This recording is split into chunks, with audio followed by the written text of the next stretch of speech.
Hola, ¿qué tal? ¿Cómo están? Muchísimas gracias por acompañarnos una vez más en la legislatura y la gente. Les comento, como ya es habitual, en la apertura del programa, los canales por donde ustedes nos pueden contactar, donde pueden ver todos los programas, no solamente el que está en curso, sino también los anteriores. Esto es el portal oficial de la legislatura, www.legislatura.gov.ar. En el Facebook estamos en La Legislatura y la Gente. En Twitter, @legisgente, y el canal de YouTube La Legislatura y la Gente. Bueno, hoy estamos en el Salón Presidente Perón y vamos a ocuparnos un poco de lo que es la orquesta juvenil estudiantil, y para ello vamos a dialogar con Guillermo Salzman, el director de la Orquesta Estudiantil de Buenos Aires. ¿Qué tal, Guillermo? Gracias por haber venido. Gracias, por Es favor. que me estaba perdiendo acá en lo que me había escrito la producción, que es Organismo Sinfónico del Ministerio de Educación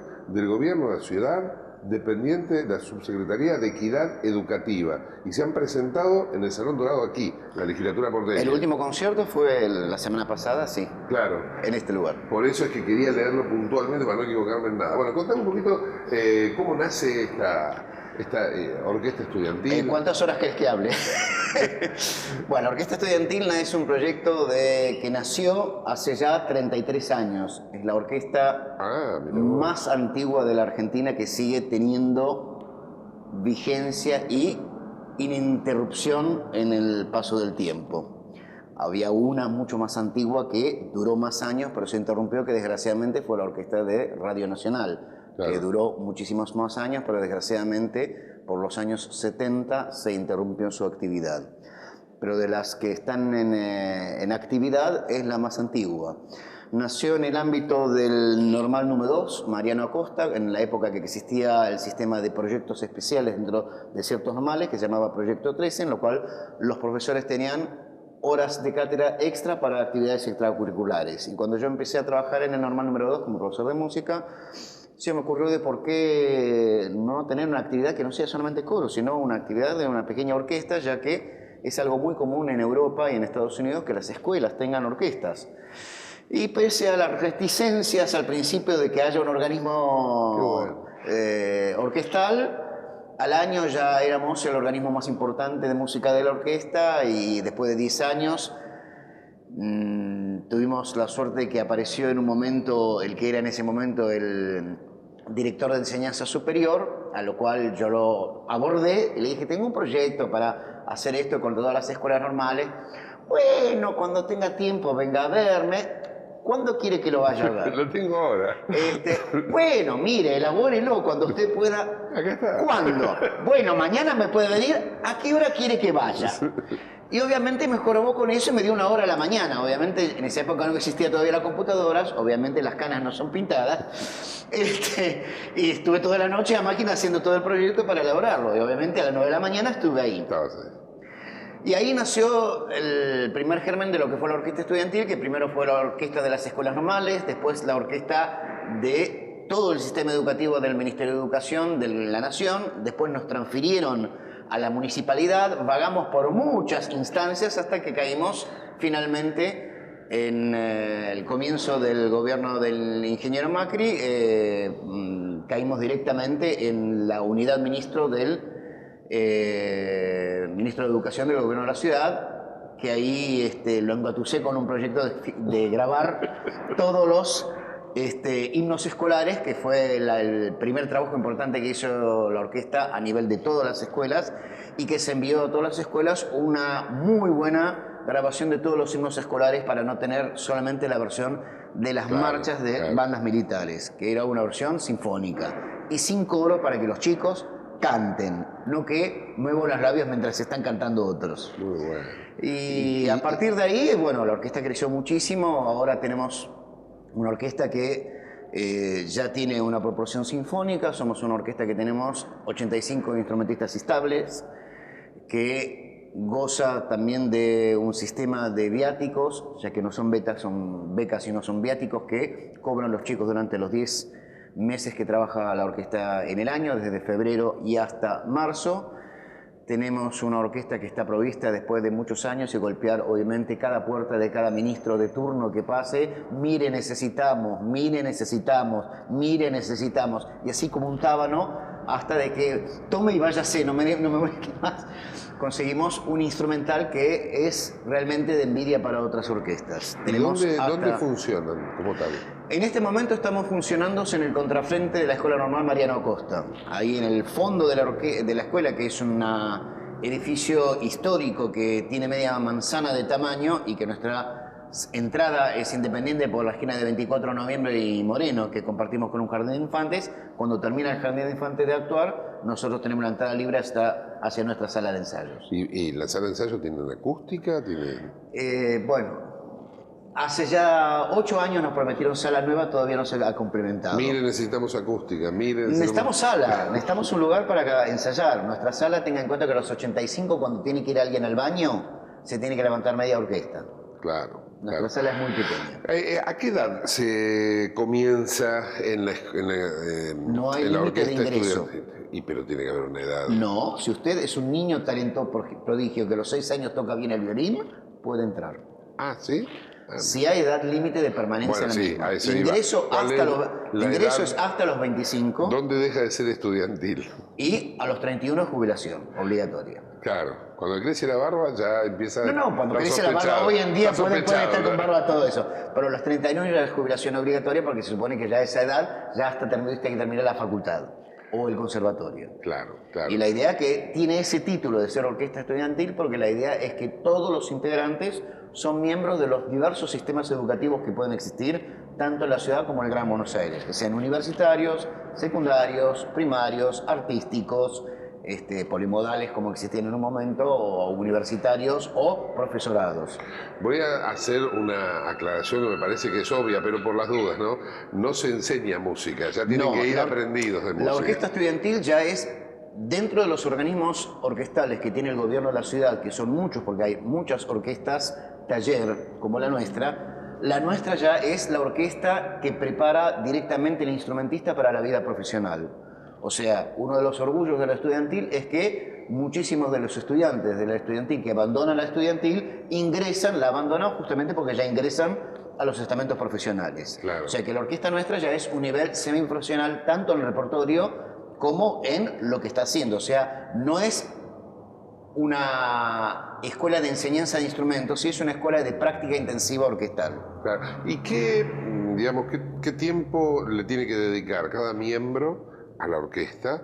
¿Y qué tiempo, además de dedicarle para prácticas, ensayos, luego de ejecución propiamente dicha? ¿Una vez por semana se presentan? ¿Cómo es? A ver. La orquesta tiene aproximadamente, nosotros tenemos más conciertos que en el año que la Filarmónica de Buenos Aires. Nosotros tenemos habitualmente entre 26 y 32 conciertos al año. Hacemos habitualmente entre 4,5 y 5 repertorios anuales, o sea que hacemos un repertorio y una de las cosas, justamente por una escuela de taller, es que se afiancen en el repertorio y trabajen en el repertorio bien, que significa que el mismo repertorio se hace en aproximadamente 5 conciertos y a partir de ahí cambiamos el repertorio a un repertorio nuevo. Una de las características que tiene la orquesta es que el repertorio que nosotros hacemos, y eso tiene 2 razones. Una es porque voy a utilizar una palabra fuerte, estoy recontra repodrido de escuchar siempre los mismos tipos de obras en las orquestas juveniles. O sea, siempre las mismas obras, y es como yo siempre digo que si uno tendría una biblioteca, en la biblioteca lo único que tendría es el Quijote y Shakespeare. Que no me cabe la menor duda que es lo más importante que hay. Pero si tengo solamente lo más importante, es como que me falta un montón de buenos libros. Sí. Y en la música también existe muy buena música y mucha música que en la ciudad de Buenos Aires no se ha dado. Y una de las cosas que hace bien para los pibes es que no se tenga que competir. Mira, yo hago la primera Beethoven y tengo 50 versiones escuchadas de la primera Beethoven. no tenés que competir con nadie. El repertorio que haces habitualmente, nosotros hacemos por año no menos de un 50% de lo que hacemos nosotros son estrenos en la ciudad o exhumaciones que no se tocan hace más de 40 o 50 años en la ciudad de Buenos Aires. Con lo cual no tenés que competir con nadie, tenés el orgullo de ser vos el que lo estás estrenando o reestrenando y te sirve exactamente igual que cualquier obra de repertorio para aprender a tocar. Claro, claro. Con lo cual, eso de que no se tiene que hacer el repertorio orquestal, si vos sabés tocar una orquesta, después tocas, vas a cualquiera, te ponen la partitura adelante y tocas. ¿El repertorio que ustedes interpretan qué incluye? El repertorio es obviamente sinfónico, de lo que nosotros llamamos, entre comillas, repertorio sinfónico clásico. Ajá. O sea... ¿Ninguna adaptación alguna vez? No. No. Diríamos que de vez en cuando nosotros hacemos algún bis con alguna obra de Piazzolla, pero también yo soy reticente a hacer eso porque va en contra de lo que yo creo que de pronto Piazzolla es un músico popular, es un gran músico y que tiene mucha difusión. Y hay decenas de grandes compositores argentinos que no tienen la difusión. Con lo cual yo creo que una orquesta sinfónica tiene que darle lugar a los compositores argentinos. No a Piazzolla, que tiene difusión en todo el mundo. Que no le quita mérito a lo que es Piazzolla de pronto. No quiero quedarme en el nombre, pero quisiera saber, por ejemplo, en el género, tal vez. Por ejemplo, el género, nosotros, cada programa habitualmente tiene algunas obras largas de fondo, que puede ser o una suite o una sinfonía. Tiene generalmente una obra argentina, siempre, ya que yo creo que una orquesta argentina tiene que incluir una obra argentina de compositor argentino. Claro. Cosa que no ocurre, desgraciadamente, en muchas otras agrupaciones. Tiene que haber una obra concertante que, salvo una al año, que nos viene un solista importante, que nos brinda su conocimiento hacia todos los demás integrantes, nuestra orquesta tiene como característica que todos sus solistas son los integrantes de la misma orquesta. O sea que le da la oportunidad a los propios integrantes a explayarse y asumir el rol solista frente a la orquesta. Claro. Y una obertura. Generalmente el repertorio está formando por eso. Por ejemplo, este repertorio tiene una sinfonía, el próximo repertorio tiene un poema sinfónico muy largo en la segunda parte, complementado con otra obra, porque no alcanza la duración de una sinfonía, pero habitualmente nosotros tenemos ese tipo de repertorio, que es el repertorio tradicional de cualquier orquesta sinfónica. ¿Dónde se presentan? ¿En espacios cerrados, en lugares acústicos o espacios abiertos? El único lugar abierto que nosotros nos presentamos es un problema que tiene que ver con, uno, la amplificación y otro, el cuidado de los instrumentos. Tocar en un lugar abierto significa que las partituras se te vuelan, significa que tenés viento que perjudica terriblemente a lo que son los instrumentos de viento de madera, especialmente como oboes y clarinetes, que son instrumentos muy frágiles para lo que es el cambio de temperatura. O sea, lo que tenés afuera del instrumento y lo que tenés adentro del instrumento. Y un instrumento que sea del propio instrumentista o que sea de la orquesta y que se rasgue, significa que adiós instrumento. Y reponer instrumentos es todo un drama. Para el instrumentista es más que un drama, es una muerte, ya que cuesta muchísimo, y en nuestro país cuesta más que en otros países. Sí. Cuesta muchísimo acceder a un instrumento, y si les pasa algo, no. Y la otra cosa virtualmente es que una orquesta sinfónica necesita un espacio mínimo con ciertas comodidades acústicas para lanzar el sonido hacia algún lado. Por ejemplo, nosotros el único lugar que tocamos al aire libre es el anfiteatro del Parque Centenario. ¿Por qué? Porque si vienes al aire libre, tiene todo un escenario cerrado y montado que permite que podamos tocar con un rebote de sonido y que no nos entre prácticamente viento. Pero salvo eso, si no se arma una campana acústica, como ustedes lo ven que cada vez que, por ejemplo, que la Filarmónica toca al aire libre, también se le arma sobre una tarima un tipo de campana acústica para que el sonido pueda ser contenido y lanzado. Porque una de las cosas importantes en una orquesta es que los 85 instrumentos que usted tiene, de alguna manera, se aúnan y formen un sonido único que es lanzado hacia el público. Si yo tengo un lugar donde el sonido es totalmente disperso, la gente no escucha la orquesta, escucha instrumentos separados, y con lo cual es como si usted estuviera viendo una obra de teatro, pero puede ver un solo actor y no escuchar a los demás. Claro. No, te hago una pregunta lo lo abierto, porque ¿te acordás que hubo una época que en la ciudad de Buenos Aires había muchas orquestas que venían de Filar? Bueno, estuvo Subinmeta. No, pero yo no estoy en contra de que se toque al aire libre. El problema es que vos fíjate que hasta las orquestas que vienen con Subinmeta no es que toca al aire libre, le arman un escenario con una campana acústica. Claro. A mí me arman un escenario así, yo voy a tocar a donde vos quieras. Claro. Por eso vuelvo a insistir, fíjate que yo toco al aire libre en el anfiteatro de Perón. ¿Qué es eso? Una campana cerrada en la cual la orquesta junta todo el sonido y lanza hacia afuera. Si a mí me arman así en el Obelisco, yo voy a tocar. En Parque Centenario, también en cualquier parque que quieran, no hay problema, pero necesitan armar eso. Y generalmente eso cuesta y lo hacen solamente para orquestas de cierto nivel que tenga cierta convocatoria. En estos 33 años de orquesta estudiantil, seguramente ya tuviste egresados, ¿no? Bueno, has tenido varios, ¿no? La pregunta es, apunta a alguno de tus egresados, por ejemplo, hoy está en alguna orquesta de las llamadas renombradas. Tengo egresados que están en orquestas europeas, en orquestas brasileñas, en orquestas norteamericanas, egresados que están en la Filarmónica, en la Sinfónica, en la Orquesta de Tango de la Ciudad de Buenos Aires, en la Orquesta de Salta, en la Orquesta de Bahía Blanca, en la Orquesta de Mar del Plata, en la Orquesta de San Juan, en la Orquesta de Mendoza, y creo que tengo uno en Tucumán. ¿En dónde? En Tucumán también. Ah, mira, qué bueno. Ni que hablar de otros que se dedican a agrupaciones pequeñas o hace unos momentos vos comentabas que no hay beca, pero sí hay viáticos. Sí. Esos viáticos lo convierten en un semiprofesional, ¿no? O sea, ¿se puede vivir durante ese tiempo con esa beca? No. O sea, con ese viático, es una beca que es fundamentalmente por eso se llama viático. Es para la movilidad del chico y para los insumos mínimos que necesita para el instrumento. Más que eso no, porque lo que nosotros tenemos y que logramos con una ley es que se otorgue una beca que es equivalente al 25% del sueldo mínimo vital y móvil. Claro. En este momento es algo más de 1.000 pesos.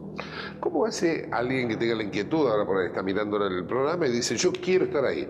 ¿Qué tienen que hacer? La orquesta estudiantil tiene una característica que es así. Nosotros tenemos 2 llamados anuales para cubrir vacantes, que es uno en noviembre, que publicamos donde podemos. Los diarios a veces son generosos y a veces no. Y cuando no son generosos, salvo los chicos que pegan en todos los conservatorios la convocatoria, que lo transmiten a través del Facebook y que uno trata de dar en su programa de radio toda la información que da, a veces no llega. A veces los diarios son generosos y lo publican. En noviembre hacemos una y en febrero, antes de comenzar las actividades, hacemos una segunda llamada. Obviamente, como toda la realidad, hay movimiento durante el año y a veces hay faltante de un instrumento, de chicos que se van a mitad de año y necesitamos reemplazo, y ahí llamamos a convocatorias extraordinarias. Lo que sí, todos pueden comunicarse con la orquesta, es decir, yo toco tal, con lo cual vení, te escucho y cuando haya vacante te llamo, que puede ocurrir. Para eso el mail de la orquesta, que es muy largo pero fácil de acordarse, porque es Orquesta Estudiantil de Buenos Aires @buenosaires.gov.ar. Es larguísimo, pero fácil. Orquesta Estudiantil de Buenos Aires @buenosaires.gov.ar. Con ese mail usted se comunica a la orquesta estudiantil, uno todos los días abre el mail y obviamente lee y contesta todos los mails. ¿Cuál es el instrumento más difícil de conseguir? ¿En la orquesta? Ejecutor. Hay 3. A ver. Fagot, corno, oboe. No sé cuál es el fagot.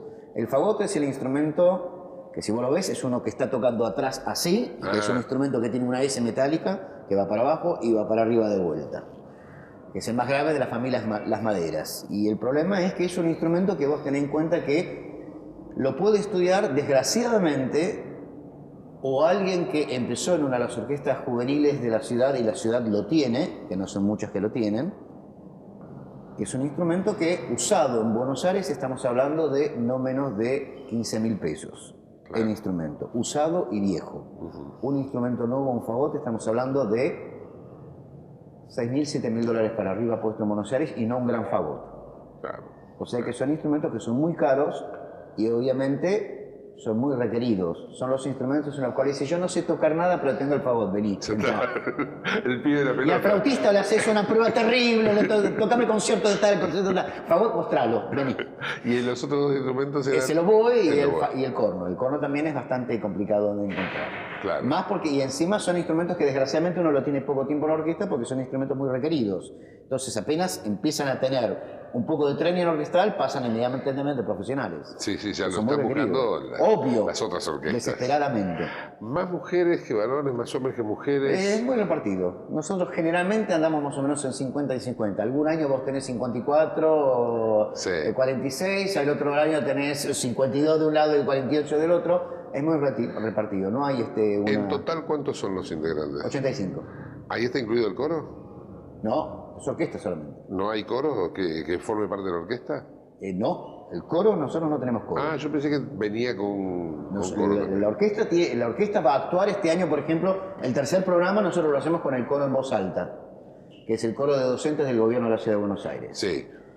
Pero son dos organismos independientes que actúan juntos, que es lo mismo que ocurre con las ni siquiera la Orquesta Sinfónica Nacional tiene coro propio. El coro polifónico nacional actúa a veces. Cuando empezamos la charla me hablaste del coro, yo pensé que formaba parte de... Hablaste de que lo haces cantar a los chicos del coro también. Yo pensé que formaba parte del coro, pero bueno, seguramente interpreté mal yo. La verdad que me apasionó todo esto. Seguiría charlando mucho más, te agradezco muchísimo. No, por favor, gracias. Chao, hasta luego. Bueno, no se vayan, seguimos en la legislatura y la gente.